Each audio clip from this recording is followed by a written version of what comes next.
everyone. Thank you so much for joining this information session on student visas. My name is Monica, and I work here at U.S. Embassy Islamabad as a consular officer. I'm really happy to be speaking to you today about the process of obtaining a student visa and hopefully answer some of your most common questions. So I hope that today's presentation, like I said, I hope that today's presentation will be very helpful to anyone that is interested in studying in the United States. We'll go ahead and start with the presentation. So at the end of the presentation, we'll have a few minutes to answer some of your questions, but hopefully the presentation is thorough enough and answers a lot of the questions that we commonly get. So first off, we're going to start by discussing student visa classifications. There are three main types of student visas that you are eligible to apply for. The first being one of the most common ones that we get, and that is the F visa. So F visas are for students that are in an academic or a language program. So this is for bachelor's, for master's programs. Usually you'll classify for an F visa. M visas are for non-academic students and vocational students. They're a little bit less common, but we do get them sometimes. And J visas are for cultural exchange visitors. Just some statistics to get us started. Rest assured that students are a top priority for the Department of State, and the U.S. continues to be a top global destination for international students, including Pakistani students. In fiscal year 2023, the Department of State issued more student visas than in any year since fiscal year 2016 at almost 609,000 student visas. More than 10,000 Pakistani students were studying in the U.S. in the 2022-2023 school year. That's a 16% increase from the previous year. So ensuring that students have access to visa applications and visa appointments is definitely a top priority for us here at the Embassy and at the Department of State. This slide shows you a little bit of what the process is like for applying for a student visa. I will also guide you through the steps as we continue chatting. But these are the steps that you should follow. So the first step is to apply to an institution and to get accepted into an institution in the United States that is approved by the Student and Exchange Visitor Program. So this program, if you're accepted to an institution that is registered by this program, and the institution accepts your enrollment, you will be registered for the Student and Exchange Visitor Information System, which is SEVIS. And then you must pay a SEVIS fee after you've gotten your enrollment in an institution or your acceptance in an institution. This CEVP approved school will then issue you a Form I-20. This Form I-20 will have all of your information on it, will list all of your scholarships that you have and all of the financial support that you're receiving. And it's a very important form that you'll need to keep track of as you go through the process of your application. After you receive your Form I-20 and you register in SEVIS, then you may proceed to apply for a visa appointment at an embassy or a consulate. Here in Pakistan, you can apply for a student visa here at the U.S. Embassy in Islamabad and also at our consulate down in Karachi as well. But very important, and I want to emphasize this, you should not apply for a student visa until you have all of these documents and until you have an acceptance into a U.S. institution. Like I said before, then when you present for an interview, you'll have to come in with your Form I-20. So that's a very important form to keep track of. The application fee for a student visa is $185, and the SEVIS fee is $350. So once you've done this and paid your fees, then it's time for you to schedule your visa interview. You'll have to make an account with US Travel Docs, and this is an image of what that website looks like. And there's a very helpful steps, the little diagram with steps at the bottom that will guide you through every single step to apply for your visa. Once you have made a US Travel Docs account and paid your visa fee, then this is what your dashboard is going to look like. And you'll use this dashboard to communicate with us about questions about your visa. It shows, where you've scheduled your visa, when your appointment is. where you want your visa delivered, and if you need an emergency appointment, this is also the way to request that. Again, just another slide showing the documents that you'll need as a student visa applicant. For F visa applicants, you're going to need the I-20 that I've already mentioned. J visa applicants are a little bit different. You're going to need a DS 2019, but it's a document that's just equally as important as the I-20, and you should have that on hand when you come for your interview. One thing that you should know about student visas is that the adjudications are consistent worldwide, so you should expect to receive similar service wherever you interview, whether here in Islamabad or down in Karachi. Like I mentioned before, there are some visa expedited appointments that are available. Depending on your situation, it may or may not be granted to you. You can request these online as well in the dashboard that I showed you before. For some applicants, you may be able to qualify for an interview waiver.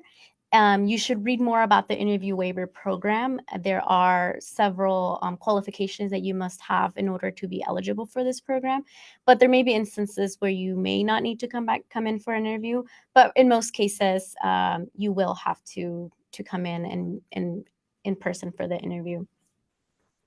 The documents listed on this slide are the only required documents that you'll have to absolutely bring to your interview. That is your passport, a photo ID, your DS-160 confirmation page, your I-20 for F and M visas, and your DS-2019 for J visas, and a receipt that you've paid your DS-160, receipt that you've paid your visa application fee and your SEVIS fee as well.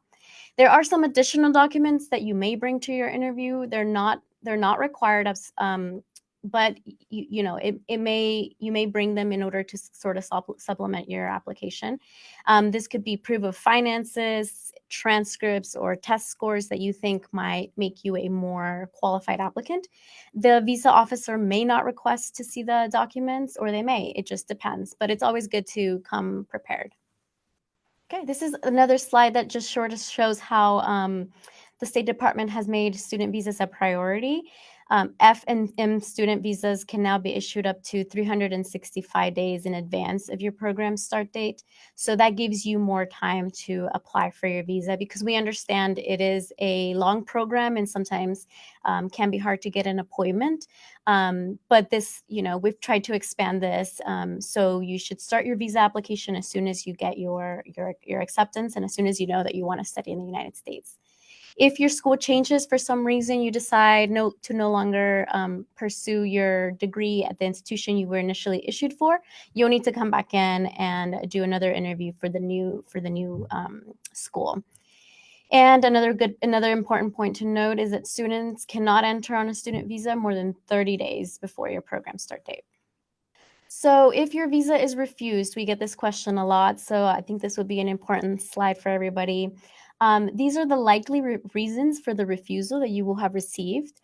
It'll either be a 214B or a 221G refusal most of the time. And it's not always the case, but in most cases, these are the refusals you might get.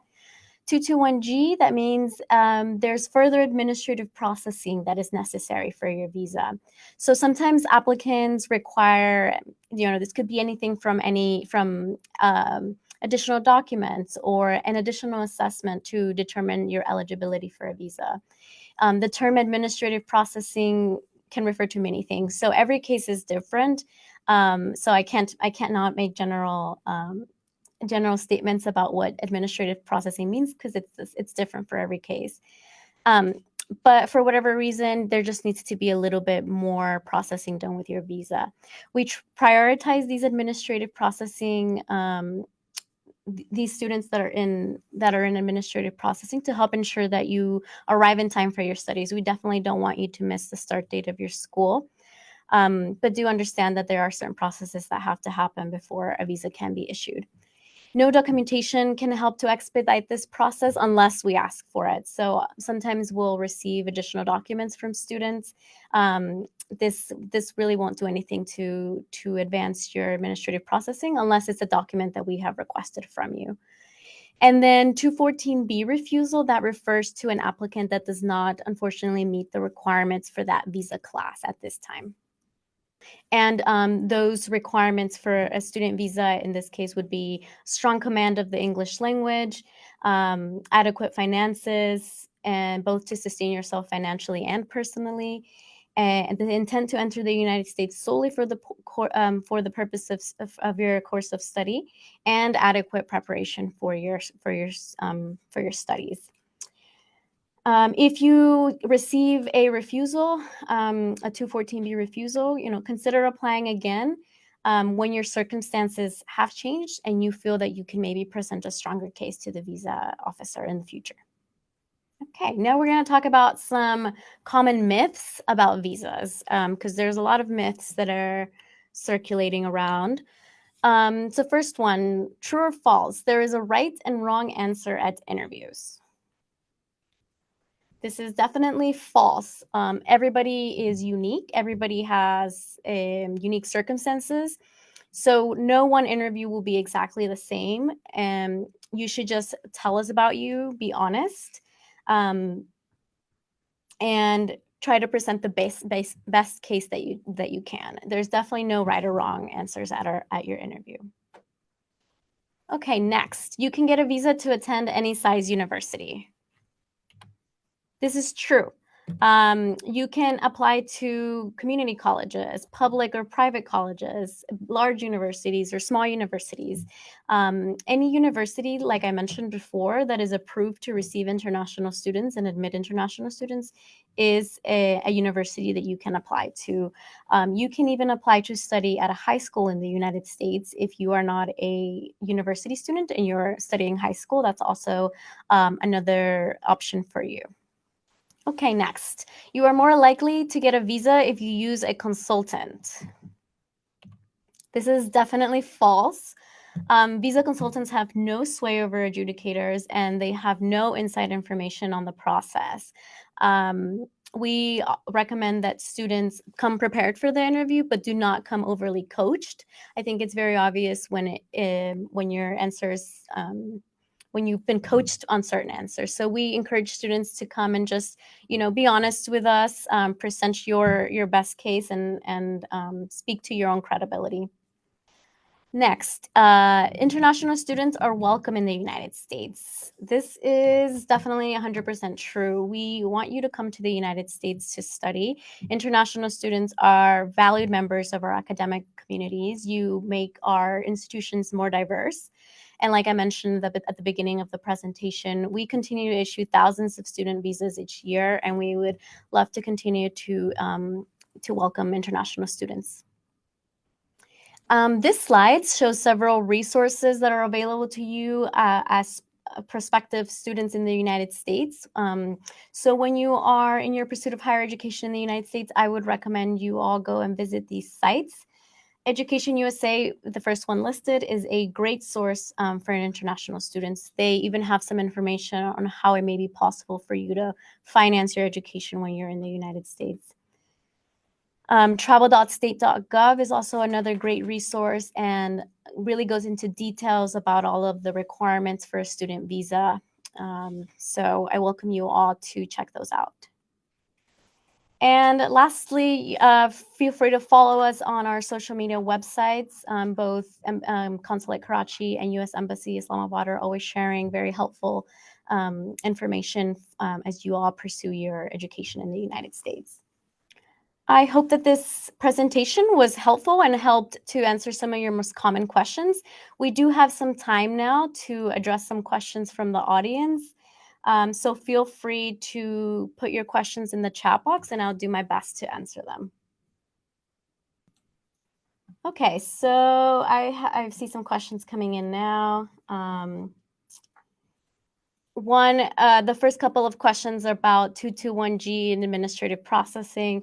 Like I mentioned in the slide on administrative processing, we cannot tell you how long this process will take. Every single case is different, like I said.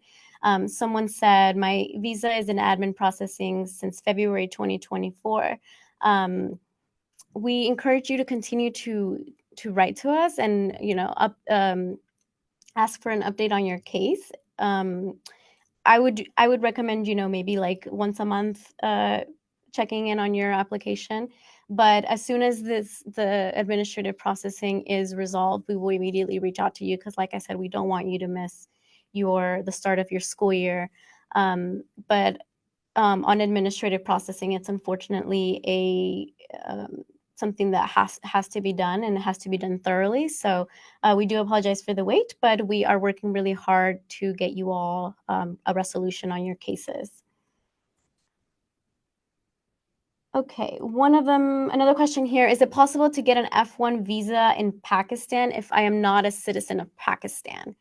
That is absolutely possible. You are able to apply for a visa in Pakistan even if you are not a citizen of Pakistan. We have applicants who come and interview with us from several countries, who are able to schedule their appointments with us. So absolutely, that's definitely possible. Can we work on F1 or F2 visas? So you might be referring to optional practical training. So that optional practical training is a temporary employment that is directly related to an F1 student's major area of study. So you can go to the US, for example, and major in engineering. And if you find a job related to engineering, you can apply for optional practical training. Eligible students for this program can receive up to 12 months of this type of employment before completing their academic studies. So that's pre-completion of your degree, or after completing your academic studies as well. To be eligible for OPT and to be able to work under your F1 visa, we first request that your designated school official at your academic institution recommends you for the OPT. And then after that recommendation is made and they endorse your Form I-20, then you'll make that annotation with SEVIS. And you should then file a Form I-765, which is an application form of employment authorization, and that is filed with USCIS, another agency. But yeah, that's absolutely possible, and we definitely always have students who end up working before they finish their degree or after under this optional practical training program. Can I apply again for a student visa if I didn't complete my initial program? So yes, you may apply again, but you should be able to credibly explain why you weren't able to finish your initial program. Maybe that was for personal reasons. You had to return to your home country for whatever reason. But it's definitely possible. It's not you're not. You're definitely still able to apply again. Just be able to present a credible case as to why you're trying again. What is average wait time for a student visa? I believe now the wait time is maybe like a month or a couple months for being able to schedule a student visa. Like I said, we try to prioritize students, but definitely try to get your visa appointment as quickly as possible, just so in case your case does go into administrative processing, it's not an issue. Try to do everything as soon as you get your acceptance into your institution. How much bank balance do we need for student visa? So we get this question a lot about funding, about being able to fund your finances and how much you should be able to show. Like I said, it's being able to show that you're able to finance your education is just one portion. It's just one part of the equation. It's not the only thing that we look at. So there's not a set number. It will also depend, of course, on how much your program costs. But it's not the only thing that a visa officer is looking at. Again, we're looking at your strong command of the English language, having an adequate preparation for your full course of study.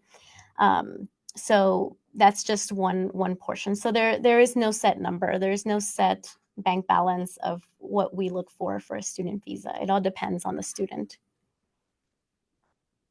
Another question is, how about Afghan students? Afghan students are also welcome to apply at our embassy. We actually get quite a few applying with us, you are welcome to make your visa application at U.S. Embassy Islamabad or Consulate Karachi. Can B1, B2 be converted to J and F visa? So a B1, B2 is a tourist visa.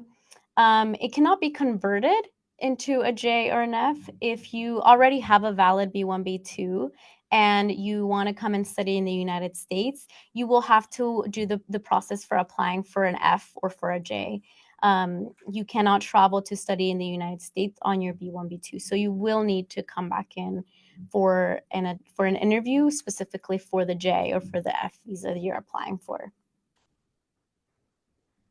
Okay, here's one. There's a rumor that the embassy in Islamabad is stricter and that it's easier for people to get visas through Karachi consulate. Is that true? That is absolutely not true.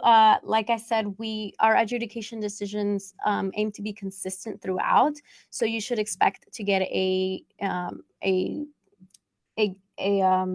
decision that is consistent wherever you go. Okay, do student visas have an age limit?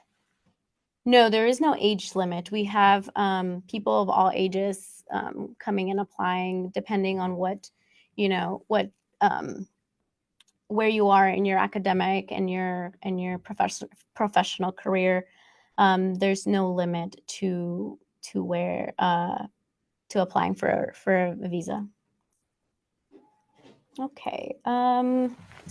I already mentioned this earlier, but can I apply for a U.S. student visa to study at a high school in the United States? Yes, that's absolutely possible. You could apply for an F1 visa to study at a high school in the United States. You can read about the requirements for studying at a high school instead of a university at travel.state.gov. That was one of the links that I spoke about earlier. Okay, how much study gap? I don't know. I'm not sure I understand this question. How much study gap matters in high school and bachelor? I'm assuming you mean if it matters if there was a gap between maybe when you graduated high school and when you're looking to start your bachelor's. It doesn't, but you should be able to explain why there was a gap in your education. Maybe that's because you were working, or you didn't know what you wanted to study. Maybe you took a gap year. Whatever the case might be, you should be able to give a credible explanation about any gaps in your CV to the adjudicating officer once you come in for your interview. Does travel history matter is another question. It's one piece of the puzzle, so if it may or may not matter. Like I said again, it's all about your credibility as a student, and sometimes we will ask about your travel history just to get a better picture of who you are as a person. But it doesn't necessarily count against you if you've never traveled outside of Pakistan. We understand also students are younger, maybe haven't had the opportunity to travel as much. So it may be something that we ask about, but it's you don't have to have traveled outside of Pakistan. How many days before we can travel before start of our classes? I believe that was in the presentation as well. 30 days before your start date. So yeah, you're able to arrive in the United States 30 days before the start of your classes. If my maternal uncle is sponsoring me, can I apply for a student visa? Yes, that doesn't that goes into the having adequate financial resources to sustain yourself as a student. So if your maternal uncle is sponsoring you, then that would be your way of sustaining yourself financially. Again, just have a credible explanation as to why this sponsorship is happening, and being able to give a credible response as to where the source of your finances are coming from. Do university rankings affect chances of getting a visa approval? Not necessarily. So, like I mentioned before, you're able to apply to any size university. We often get students applying to community colleges, or applying to smaller universities. So it's not necessarily something that would negatively affect your application. Why was my visa rejected if I was able to prove full funding for my program? Like I've said, every case is different. So funding is not the only aspect of your application that we're going to be looking at. I've already sort of mentioned some of the other aspects that we look at, like English proficiency. And so, if just having the funding, and this goes back to the earlier question about how much should I have in my bank balance to be approved a visa, it's not the only aspect we're looking at. So every case will be very different, and I cannot give I can't give you an answer as to why specifically one visa was rejected. But like I said, it's more of a whole of person approach and not just one thing. Okay, I think we might have time for one or two more questions, and then we'll wrap things up. Does a student's Facebook profile impact their ability to get a visa? I've never looked at a student's Facebook profile, so. Does a prior B1, B2 visa help in getting an F visa? Having established yourself as somebody that has traveled to the United States and back could help you. But like I said, this goes back to every case is different, and not necessarily, I can't give a yes or no answer on that one. But you should also be able to fulfill the other qualifications that I've already spoken to that you need to apply for a student visa. Are there any scholarship opportunities for Pakistani students? Yes, there are resources that you can explore specifically for Pakistani students. I would encourage you to go and visit some of those links that were in my presentation earlier, which I believe we're going to share at the end of this, in the comments or in the description of this presentation, so that everybody can have access to them. Education USA is a great source of information about the student visa process, but also potential scholarship opportunities. Many times scholarships are granted by the institutions themselves in the United States. So there's definitely a lot of resources that you should take your time to explore.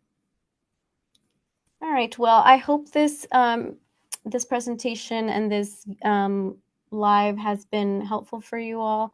Like I said, you're welcome to follow us on all of our social media, and where we will continue to post lots of helpful information related to student visas and other visas as well.